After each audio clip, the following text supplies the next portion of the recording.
Hi and welcome to Last Watch for today's review of the Wolf Windsor Watchbox. Before we get into the watchbox, I think we need to look at the purchasing and delivery, as I didn't buy this box from a UK supplier. In fact, it was considerably cheaper for me to buy this from overseas rather than in the UK, which is quite ironic given that Wolf considers itself to be a British company. Okay, this is not my first watch box. I bought my first watch box pretty much a year ago. I will post a link to that box up here. At the time I was fairly new to collecting. I didn't know how big my collection was going to get, so I bought a relatively small and affordable watch box. I also didn't want to scare the wife. In any case, my collection has grown and I thought I'd look at getting a slightly larger and more luxurious box to keep my little treasures safely inside. I had seen the Wolf watch boxes come up fairly regularly on Massdrop, although as it turns out not as often as I thought. Due to me being a fairly lucky man, towards the end of 2018, in the November I think, my wife asked me what I would like for Christmas.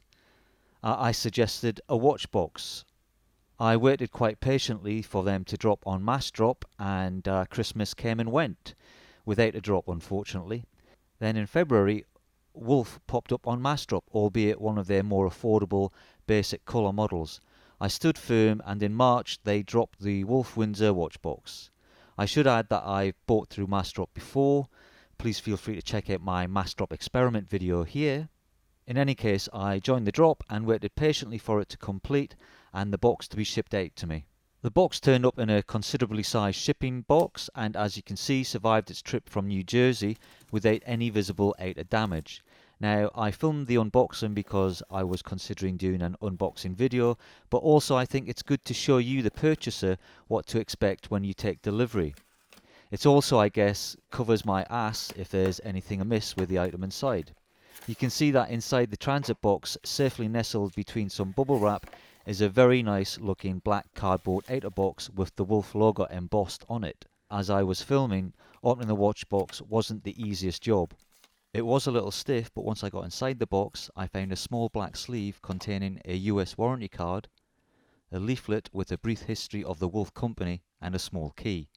Further to that, a good sheet of black card, some Wolf printed tracing paper, and finally, after removing a screen protector, I got my first glimpse of my new black and purple Wolf Windsor Watchbox.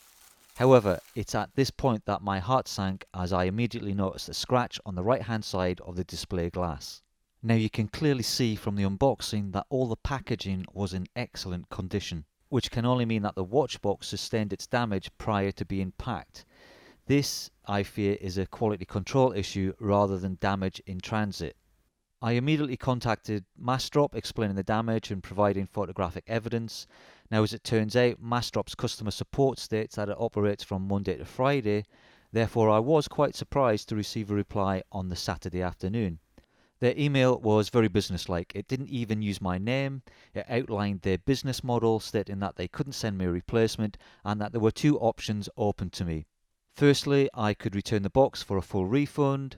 Secondly, I could keep the box and they would issue a partial refund of $14. That equates to around 20% of the value of the box. I would like to add that nowhere in this email did they apologise for the damage to the box or for my inconvenience. I replied to their email asking if there was another option. I was hoping for possibly a local repair, replacement, or a further discount. I wasn't particularly keen on sending the box back, as ultimately I wouldn't have a box and I would be out of pocket for the import costs. Again, Massdrop replied, this time with an apology, but outlining the same two options. I accepted the refund. Now, I don't blame Massdrop for the damage to the box. Ultimately, they are just a third-party broker, and I doubt that the items they sell even pass through their company. I am, however, a little disappointed with their response. Of course, I would never knowingly buy damaged goods unless there was a significant discount to be had. Now let's get into the watchbox. Wolf were founded by a German silversmith, Philip Wolf, in 1834. Somewhat by accident, he made display boxes to go with the jewellery that he made, and these boxes proved to be very popular. So much so that the company changed from making silverware to jewellery boxes. In 1895, the company moved from their base in Germany to Sweden.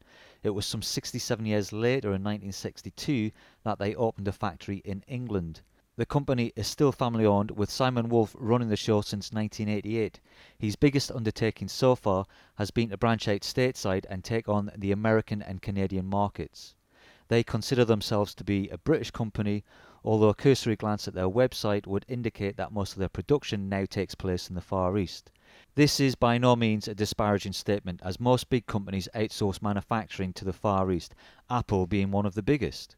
Their inventory has increased with the size of the company, as Wolf now makes winders, watch boxes, watch rolls, and even watch safes. As you can see, I opted for the black and purple 10-piece Windsor Watchbox.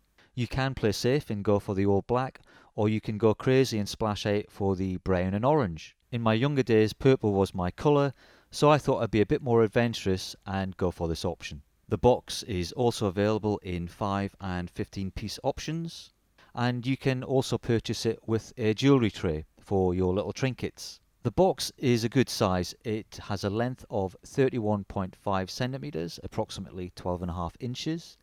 It has a width of 24.5 centimetres, just under 9 3/4 inches, and a depth of 10 centimetres, which is bang on 4 inches. It is a substantial box and something that is more than worthy of displaying whatever you choose to wear on your wrist, whether that be a Casio, a Rolex, or even a smartwatch. All will be revealed. The outside of the box is covered with a faux leather.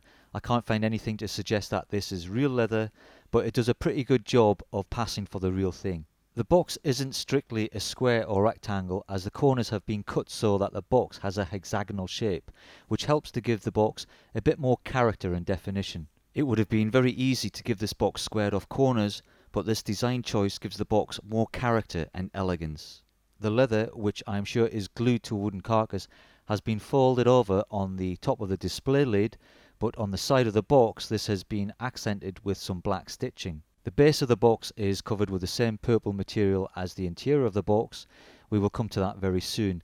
As you can see, they've gone to the effort of printing the Wolf logo on in silver on the underside, which is a nice touch considering that you're never really going to see this. The front of the box has a chrome oval shape with a keyhole. There is a little handcuff style key that comes with the box, and it has its own little leatherette fob. It's quite nice that you can lock this case to stop anyone from getting their grubby little fingers on your beloved watches, but this wouldn't prevent theft, as you could very easily just take this box away with you. I have noticed that whether the box is locked or opened, the key has a habit of falling out the lock, unless you leave it in a half-turn position. I guess this is a good reminder not to leave the key in there. Round the back of the box we can see that the lid has a piano style hinge. Below this you can see a cut out intrusion into the case, a framed silver outline tunnel into the box. Below that once more we have the Wolf logo and the year that the company was established. To the right of this we have a paper barcode and an item description. On the top of the box we have our tempered clear display glass. We already know that this doesn't appear to be scratch resistant. The display glass gives a viewing area into the case of 26 by 19 centimeters, or just over 10 by 7.5 inches. I went online to see if I could find a quick fix for the scratch glass, and I did attempt to polish out the damage, firstly with Polywatch, then believe it or not I tried some toothpaste, before finally having a go with some T-cut. I opted not to use any metal polish as I don't want to risk making these light scratches any worse. The only saving grace about the scratches is that they are very fine, only about an inch long and very close to the edge of the glass. It was after my failed attempt at repair whilst I was cleaning up the residue on the glass that I noticed other little marks on the glass in several different areas. These are only really noticeable on very close inspection. I also noticed some glue residue on the leather on the left hand side of the case. It was only as I began to wipe this glue residue off that it became clear that it had been applied deliberately to cover a hole in the faux leather finish. Again, minute, but nonetheless it's there. Opening the box reveals what I consider to be a very attractive display area, and that's even before I fill it with watches. The 10 slots are fairly deep and generous in size. They are neatly separated by a solid overlay covered in the same faux leather as the exterior.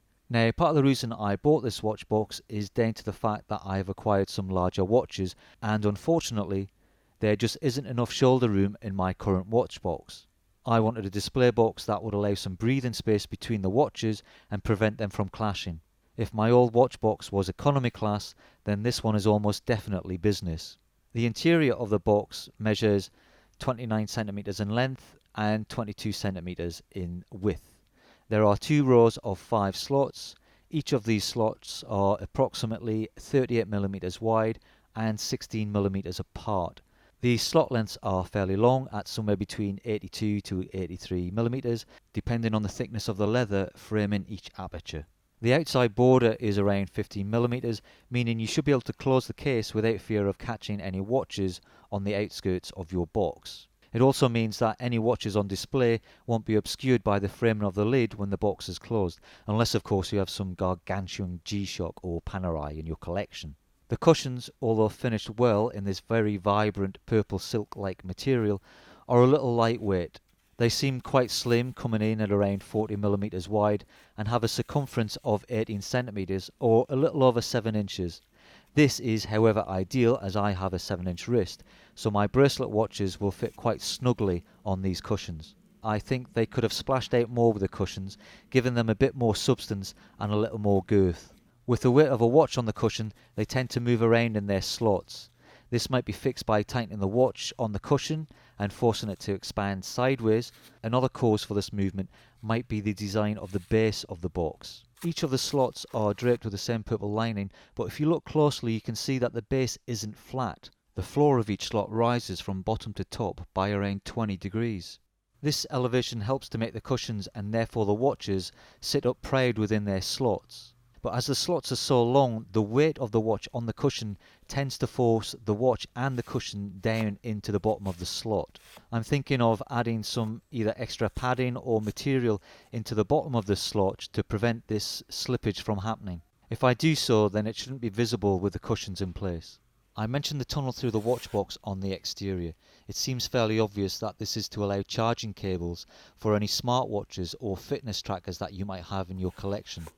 Quite a nice simple touch which future-proofs your watchbox and also shows that Wolf aren't all snobbish about what you choose to put in your box. The lid of the watchbox is finished in the same black and purple as the rest of the watchbox. The piano hinge of the lid is hidden by the faux leather. At present that leather hasn't had time to stretch out, so I would suggest you take care in leaving the lid open while you swap watches, as it has a tendency to close on your fingers. The box is almost certainly a step up from your basic watch box. It's a shame that I had to buy a British brand from the States in order to get a good deal on it. There is absolutely no way that I would pay the recommended retail price of £145, especially considering that my current watch box costs less than a tenth of that price and does a fairly decent job of accommodating the watches inside. This box on Massdrop was $69.99. After shipping and import costs, it came to a UK total of £75.79, a little over half the UK recommended retail price. Now I did get a partial refund from Massdrop because of the damage, which after conversion came to approximately £11. Therefore the true cost of this watch box to me works out just shy of £65. However minor they may be, I would obviously love it if there was no quality control issues with this box. Had I bought the box in the UK, I would have returned it or exchanged it, no question. I'm pretty sure there are some internet deals to be had on this watch box within the UK, so please feel free to shop around. This box at the right price is an absolute no-brainer. Would this put me off buying again from Massdrop? Well, let's just say I will tread more carefully about any future purchases, and although Massdrop can't really be held accountable on this occasion, I think their customer services department could be a little bit more human and understanding. Well, thanks for watching. Please keep liking and subscribing. As of yet, I don't make any money from Last Watch, but if the channel keeps growing, then hopefully that will allow me to bring you more content. Let me know your thoughts on watch boxes and any experiences you may have had with Massdrop. I already have my next watch in hand and will bring you another review very shortly. Catch you on the next one.